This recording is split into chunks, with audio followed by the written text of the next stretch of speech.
नर्मदे हर नर्मदा परिभ्रमण एक निरंजन पर्व दुसरे याच्या पुढच्या भागात मी सोनाली लिखितकर तुमच्या सगळ्यांचं खूप स्वागत करते आहे. आजचा भाग होता तटपरिवर्तन.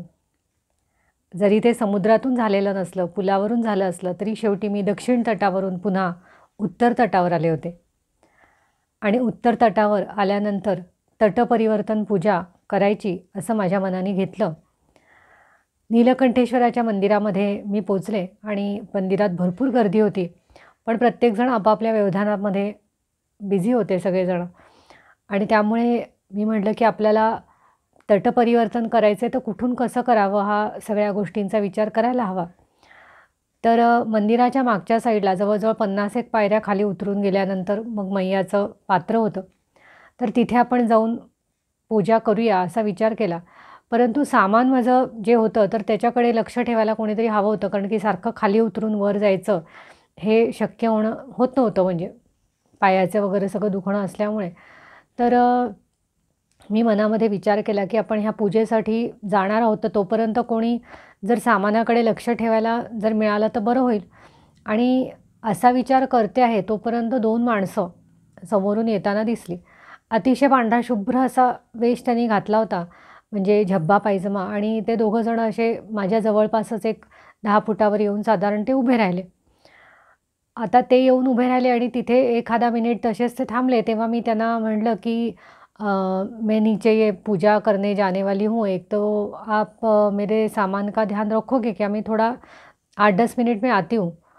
तर ते म्हणे ऐसा कोई जल्दी नहीं, आप अपना अच्छे से पूजा करके आ जाओ, हम रखेंगे ध्यान इधर. तर म्हटलं ठीक आहे. मग मी गेले खाली आणि म्हटलं आता ही पूजा करायची. मग ते मी थोडंसं वाकून पाहिलं की आपल्याला मैयामध्ये ते आपली जी बाटली आहे त्याच्यातलं टाकून पाणी, ते जल त्याच्यातलं घेता येते का, थोडंसं वाकण्याचा प्रयत्न केला. पण ते बरंच खोल होतं, म्हणजे एकदम तिथे घाट बांधलेला होता. घाटाच्या शेवटच्या पायरीपासून एकदम असं खाली 3-4 फूट असं वाकून घ्यावं लागणार होतं. तर तेवढ्यामध्ये एक बोट समोरून येताना दिसली, तर ते लांबूनच त्यांनी मला ओरडले माझ्या अंगावर की बाबा अरे मैया गिर जाना है क्या आपको, नीचे बहुत गहरा है म्हणून.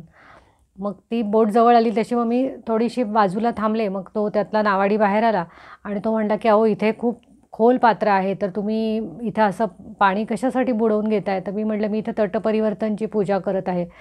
तर ते म्हणे ठीक आहे, हरकत नाही, मी तुम्हाला बादलीमध्ये मैयाचं पाणी काढून देतो. मग आता त्यांनी एक बादली घेतली आणि त्याच्यातनं पाणी मला बाहेर काढून दिलं.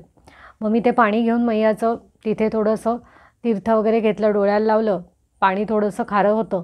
म्हटलं चला थोडाफार समुद्र इथे आलेला आहे, खाडीच आहे तसं बघितलं तर भरोचला म्हणजे. तर त्यामुळे तिथे आपल्या बाटलीतलं जल होतं ते मैयामध्ये अर्पण केलं आणि या बादलीमधलं जे पाणी होतं ते अर्धं भरून घेतलं. मग त्या नावाड्याला थोडी दानदक्षिणा आणि माझ्याकडे थोडा प्रसाद होता एक राहिलेला, तर तो त्यांना काहीतरी आपल्याला फुलं फुलाची पाकळी असं म्हणून नावाड्यानंच दानदक्षिणा दिली तिथे, कारण त्यांनीच माझं तटपरिवर्तन करून दिलं आहे असं समजले. आणि पूजा करून वर आले. वर आले तर हे 2 माणसं उभेच होते, बसलेले नव्हते ते. मग त्यांना म्हटलं कि हम थोड़ा अभी जो पूजा थी हमारी हो गई है, तो अभी हम सामान लेके जाएंगे. हम आपसे आभार प्रदर्शन करना चाहते हैं क्योंकि आपने इतना समय निकाल के हमारे इधर हमारे सामान का ध्यान वगैरह रखा. ते म्हटले कोई बात नहीं, इतना कुछ नहीं उसका. और मग त्यांनी खिशात हात घालून 500 रुपये काढले आणि माझ्या हातावर दिले. तर मी म्हटलं हे काय बाबा कशाचे? म्हटलं नहीं नहीं, हमको दक्षिणा वगैरह नहीं चाहिए. ते म्हणे दक्षिणा नहीं है, ये आशीर्वाद है, तो मैया की तरफ से ये आशीर्वाद है आपको, असं म्हणले. आणि मी त्यांना काही बोलायच्या अगोदरच ते पटापट उलटे चालून निघून गेले ते तिकडनं भराभर. आता असं म्हणल्यानंतर मी एकतर पूर्ण अशी 500 रुपये दक्षिणा मला कोणी परिक्रमेमध्ये आत्तापर्यंतच्या, म्हणजे मागच्याही वर्षी अर्धी झाली, यावर्षी झाली, त्याच्यात कोणी 500, 10, 20 रुपये, 50 रुपये याच्यावर दक्षिणा मिळणं कठीण असतं हल्लीच्या काळात, कारण इतके परिक्रमावाले झालेले आहेत. तर ते तरी लोक कोणाकोणाला कोण किती दक्षिणा देईल, त्यामुळे एवढी मोठी दक्षिणा मिळणं कठीण असतं. आणि त्याच्यातून त्या लोकांनी ती दक्षिणा आहे असं न म्हणता येतो मैया का आशीर्वाद आहे असं जेव्हा म्हणलं, तेव्हा मला अक्षरशः अंगावर रोमांच उभे राहिले. आणि त्यातून त्यांचे जे कपडे होते ते इतके पांढरे शुभ्र असं वाटत होतं की हे कोणी देवदूतच असावेत अगदी. म्हणजे त्यांच्या तो कपड्यांचा पांढरेपणा, तो तलमपणा म्हणजे आणि तो पांढरेपणा म्हणजे असा पांढरेपणा मी आत्तापर्यंत पाहिलाच नाही आहे कोणाचा, की तो पांढऱ्यामध्ये असं एखादं तेज मिसळल्यावर कसा असतो ना पांढरेपणा, तर तसा पांढरेपणा होता. चेहरे सामान्यच होते त्यांचे, परंतु कपड्यांमध्ये मात्र असं मला ते जाणवत होतं, की काहीतरी वेगळेपणा आहे म्हणून. आणि मग तो एक वेगळा अनुभव घेतला आणि त्या क्षणाला तो काही फारसा जाणवला नाही. तो नंतर बसमध्ये बसल्यानंतर जाणवायला लागला. कारण की मैयाच्या परिक्रमेत नेहमीच असं होतं, की जेव्हा तुम्हाला ॲक्च्युली एखादी दैवी अनुभूती आलेली असते, त्या क्षणी तुम्हाला काही ते जाणवत नाही किंवा मैया तुम्हाला एक प्रकारे बधीरच करून टाकते, की तो तुम्हाला लक्षात येऊ नये आणि नंतर तुम्ही जेव्हा त्या गोष्टीचा व्यवस्थित विचार करता, तेव्हा तुम्हाला कळतं, की तुमच्याबरोबर काय तुम्हाला अनुभव किंवा चमत्कार तुमच्या बाबतीमध्ये घडलेला आहे ते. आणि मग मी पुढे निघाले होते. आता मला जायचं होतं मोठी कोरलला. तर मोठी कोरल या ठिकाणी बरीच तीर्थ आहेत, तर त्यामुळे त्या भागाचं दर्शन घ्यायचं होतं. तर आता नारेश्वर आणि मोठी कोरल असं एकानंतर एक, मोठी कोरल आधी लागतं मग नारेश्वर, अशा प्रकारचं तिथे एकामागून एक आहेत ते. तर आता मी बस वगैरे केली. आता त्या बसचा सुद्धा काही एक सरळ जाणारी बस मिळत नव्हती. कुठून कुठून वेडावाकडं सगळं विचारत विचारत आमचा सगळा प्रकार चालला होता माझा. आणि शेवटी त्या बसमध्ये एकदाची त्या कंडक्टरला मोठी कोरलला जाते का वगैरे विचारून मी बसले. आता बसल्यानंतर पुढे नेमकी ती बस मोठी कोरलला तर गेलीच नाही. ती बस गेली डायरेक्ट नारेश्वरला. मग त्या कंडक्टरशी थोडीशी उज्जत घातली, की "अरे, ही बस नारेश्वरला कशी गेली? तुम्ही मोठी कोरलला जायचं होतं." कारण नारेश्वर पुढे आहे, मोठी कोरल मागे आहे. पण माझ्या डोक्यामध्ये इतकं घेतलं होतं, की मला मोठी कोरलला जायचंच आहे आणि त्यामुळे मी चक्क काय केलं, नारेश्वरला उतरले आणि तिथून उलटी रिक्षा केली. म्हणजे अंतर जास्त नाही, 8-10 किलोमीटर अंतरच आहे ते, वॉकिंग डिस्टन्सच आहे खरं बघितलं तर. पण सकाळपासून जे रखरखीत उन्हामध्ये इतकी हिंडली फिरली होते, त्यामुळे मला आता ते मी रिक्षाच करून टाकली तिकडनं. म्हणजे होती एकच रिक्षा तिथे. त्यांनी मी इकडे आले मोठी कोरलला.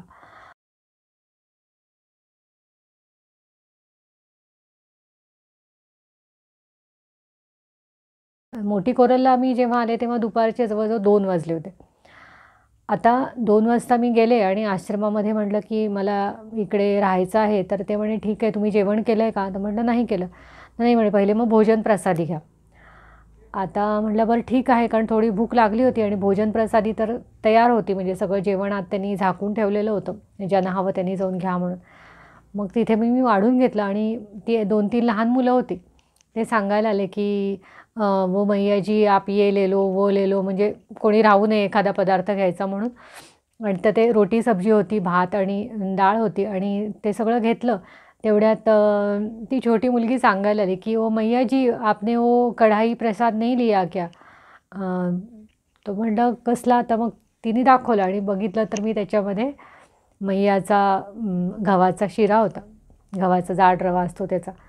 म्हणजे म्हटलं आपल्या तटपरिवर्तनाची आपल्याला आज कढाई प्रसाद मिळालेला दिसतोय. मैयानी सगळी सोय केलेली आहे आणि खूप आनंद झाला.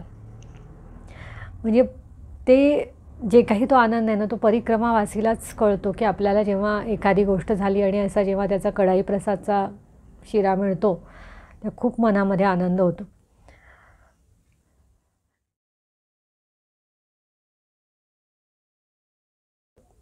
तिथे छान असं जेवण केलं आणि मग त्यांना म्हटलं, "आता मी कुठे आसन लावू?" ते म्हणे, "एकट्याच आहात का?" म्हटलं, "हो, एकटीच आहे." "मग ठीक आहे," म्हणे, "तुम्ही एक खोली आहे वर, तर त्या खोलीमध्ये तुम्ही मुक्काम करा." आता असं त्यांनी म्हटल्यानंतर मग म्हटलं, "ठीक आहे, आपण मुक्काम करूया तिथे." आणि वर जाऊन बघितलं तर चांगली खोली आणि विथ अटॅच टॉयलेट बाथरूम अशी होती.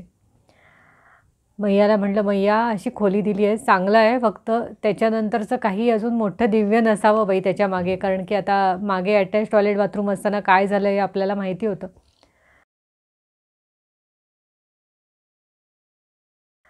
तर मग तसा सगळा मग तिथं मिळाल्यानंतर मग दुपारचा आराम झाला आणि दुपारीचा थोडीशी उन्हं कलली आणि त्याच्यानंतरच मग मी थोडंसं काय परिसरात दिसतं आहे असं बघण्यासाठी दुपारच्या असं 4च्या दरम्यानमध्ये मी खाली आले.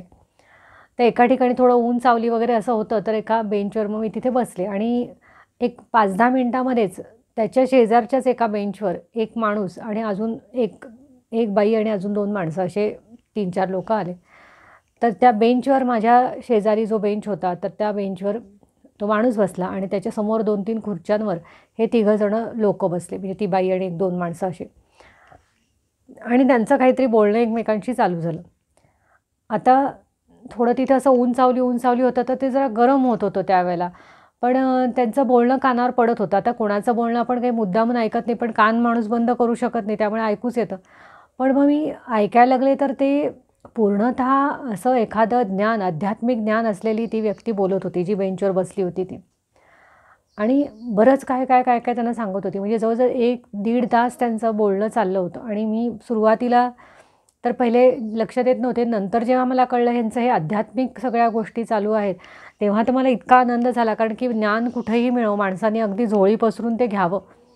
त्यामुळे मी तिथे बसून राहिले आणि मनातल्या मनात म्हणलं, "मैया, ह्यासाठी मला मोठी कोरलला येण्याची एवढी माझ्या मनामध्ये तू इच्छा निर्माण केली होतीस का?" म्हणजे मी नारेश्वरला जाऊनसुद्धा उलटी परत मोठी कोरलला आले. कारण की हे जे ज्ञान मला त्या दिवशी त्या व्यक्तीकडून ऐकायला मिळालं ना, त्यांनी खरोखर माझ्या जीवनामध्ये एक वेगळा अध्याय चालू केल्यासारखं केलं.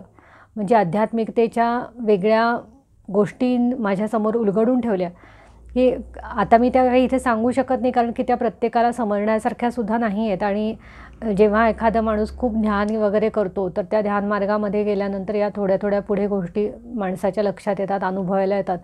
तर असं त्या व्यक्तीचं ते सगळं सांगणं होतं आणि खूप आनंद झाला ते ऐकताना. आणि सगळं मग माणसाने कसं म्हणजे त्याचं मन आणि मन, आंतर्मन, बाह्य लोकांची सगळी वर्तणूक कशी असली पाहिजे, डायमेन्शन्स काय आहेत वगैरे, अशा बऱ्याच गोष्टींविषयी त्यांचं बोलणं होतं.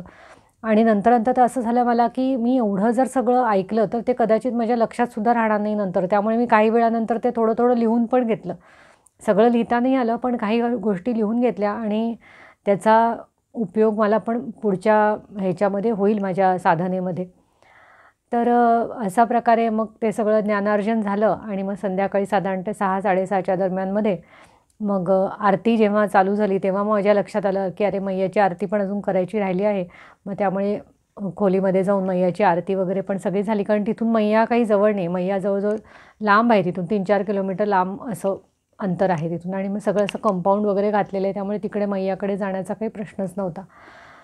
संध्याकाळी तिथली सगळी देवळं वगैरे बघितली आणि खूप वेगवेगळी देवळं आहेत तिथे, म्हणजे वाटेमध्ये. म्हणजे 10-12 देवळं त्या परिसरामध्येच आहेत. काही जुनी आहेत, काही नवीन आहेत. पण ज्याचा जीर्णोद्धार केलेला आहे, त्याच्यामध्ये भरपूर पैसा पण खर्च केलेला आहे आणि स्वच्छता पण चांगली राखलेली आहे. आणि परिसरातले जे लोकं आहेत किंवा ते सेवाभावी वाटले. इवन त्या अ, आश्रमाचं जे पण कोणी करणारे लोकं आहेत, ते पण सगळे असे लोकं म्हणजे दुसऱ्याशी नम्रपणे बोलणारे होते. कारण बऱ्याच आश्रमांमध्ये मला असा पण अनुभव आलेला, की अ, असं फारसं काही परिक्रमावासींशी खूप चांगलं बोललं जाईल असं नाही आहे किंवा आम्ही इथे व्यवस्था करणारे लोकं आहोत, तर जे तुम्ही लोकं आमच्याशी आश्रित आहात, अशा प्रकारची काही लोकांची हे असते.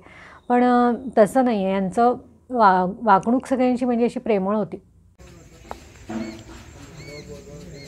केळीच्या भरपूर बागा आहेत.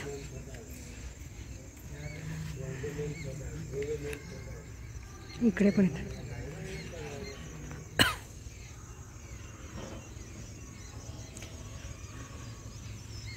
केळीच्या बागा मामाच्या.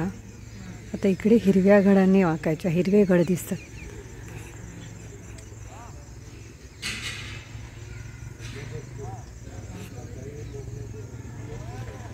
तर मैयाने इथून वळण घेतलं आहे. समोर भालोद आहे आणि इकडच्या रस्त्यावर आहे मोठी कोरल, इकडच्या तीरावर.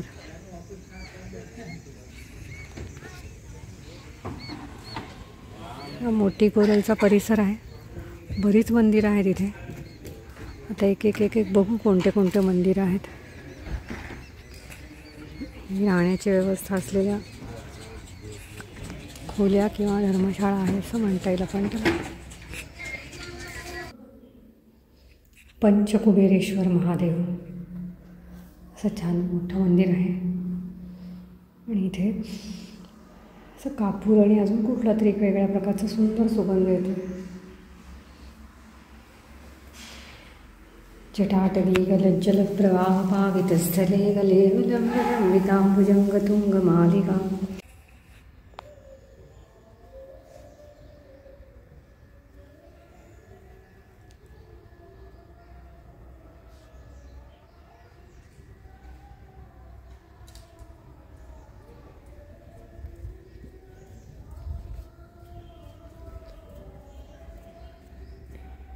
यज्ञेश्वर महादेव।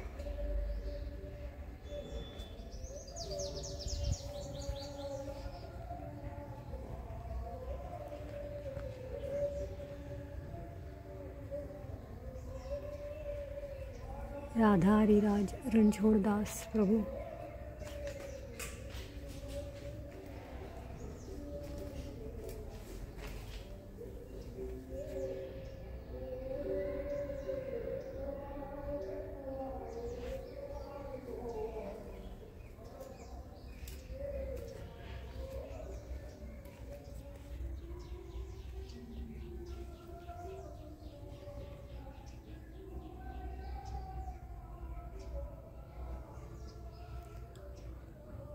वरुणेश्वर महादेव।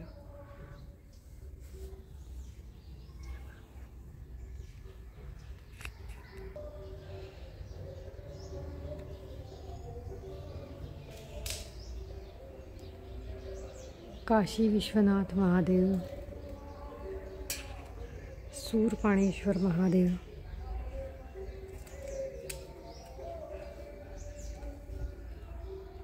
परिक्रमेत जेवढी जेवढी तीर्थ पाहतोय मला तर वाटतं सगळी इथेच एका ठिकाणी आहेत।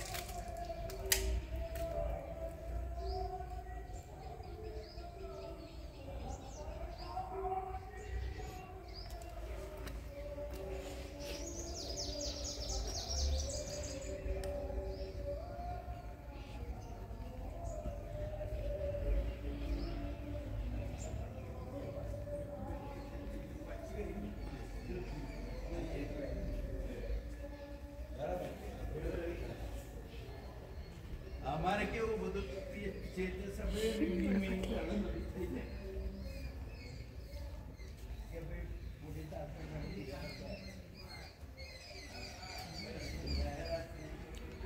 मार्कंडेश्वर महादेव।